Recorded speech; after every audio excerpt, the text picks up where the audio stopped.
ওকে, তো জটিল সংখ্যার সেকেন্ড পার্টে সবাইকে স্বাগতম।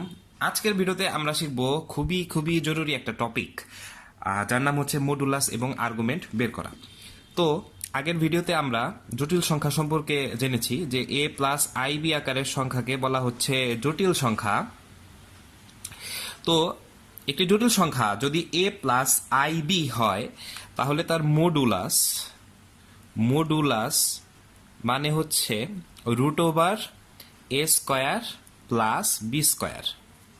এটা খুবই সহজ, সিম্পল একটা সূত্র। যেমন আমার যদি এমন একটা কোয়েশ্চেন দেওয়া থাকে যে minus root three plus i এর মডুলাস কত, এই জটিল সংখ্যার মডুলাস কত, তাহলে আমরা যেটা বের করতে পারবো রুট ওভার এর মান হচ্ছে, এটা হচ্ছে আমার এ, রাইট, এ, আর বির মান হচ্ছে 1। কিভাবে হলো? কারণ আমাদের যে প্রদত্ত জটিল সংখ্যাটাতে আছে তাকে যদি আমরা এ প্লাস আই বি এর সাথে তুলনা করি তাহলে আমরা দেখব যে এ মানে হচ্ছে এইটা, রাইট, মাইনাস রুট থ্রি, আর বি মানে হচ্ছে আই এর সাথে যা আছে, এখানে আই এর সাথে কিছুই নেই, তার মানে একটা 1 নিশ্চয়ই গুণ অবস্থায় আছে।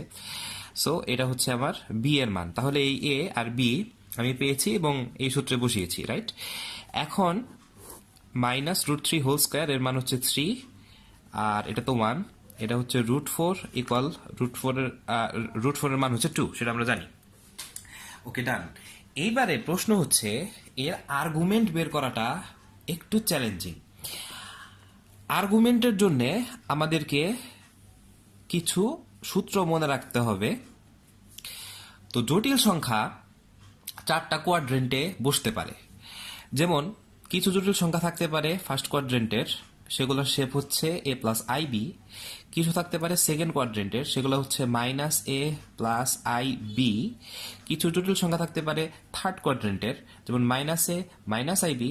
এবং কিছু জটিল সংখ্যা থাকতে পারে ফোর্থ কোয়াড্রেন্টের, যেমন এ মাইনাস আই বি, এই শেপের।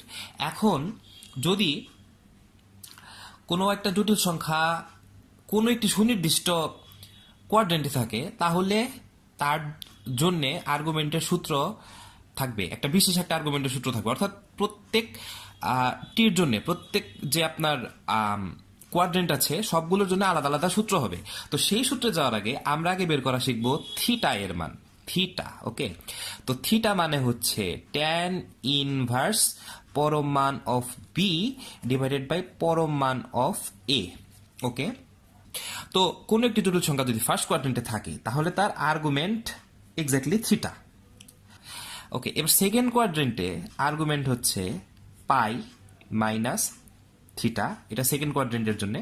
থার্ড কোয়াড্রেন্টে আর্গুমেন্ট হচ্ছে সেকেন্ড কোয়াড্রেন্টারই শুধু সামনে minus, minus pi minus theta. আর ফোর্থ কোয়াড্রেন্টের আর্গুমেন্ট হচ্ছে ফার্স্ট কোয়াড্রেন্টেরটার সামনে মাইনাস, মাইনাস থিটা। ওকে, তো এই হচ্ছে আমার সূত্র। তো এই সূত্রটা কিভাবে আসলো সেটা আমরা পরের একটা ভিডিওতে শিখব।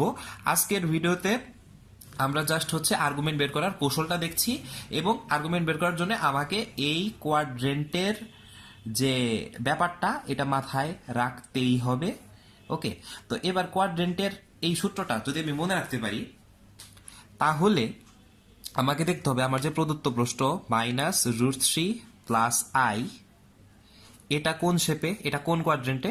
এটা হচ্ছে সেকেন্ড কোয়াড্রেন্টে, রাইট, কারণ এটা minus a plus i b এই শেপের, নিশ্চয়ই minus a plus i b এই শেপের। তাহলে আমরা ফার্স্টে থিটার মান খুঁজে বের করি। থিটা মানে হচ্ছে ট্যান ইনভার্স পরম মান অফ বি ডিভাইডেড বাই পরম মান অফ এ। তাহলে এখানে বি মানে হচ্ছে 1, তাহলে পরম মান অফ 1 ডিভাইডেড বাই পরম মান of minus root three, right.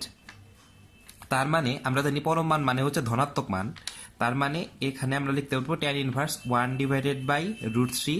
এখন প্রশ্ন হচ্ছে ট্যান কত ডিগ্রির মান 1 by root three? Tan 30 degree মান 1 বাই রুট থ্রি, অর্থাৎ এর মান হচ্ছে পাই বাই 6। তাহলে আমি কি পেলাম? আমি পেলাম হচ্ছে থিটা এর মান।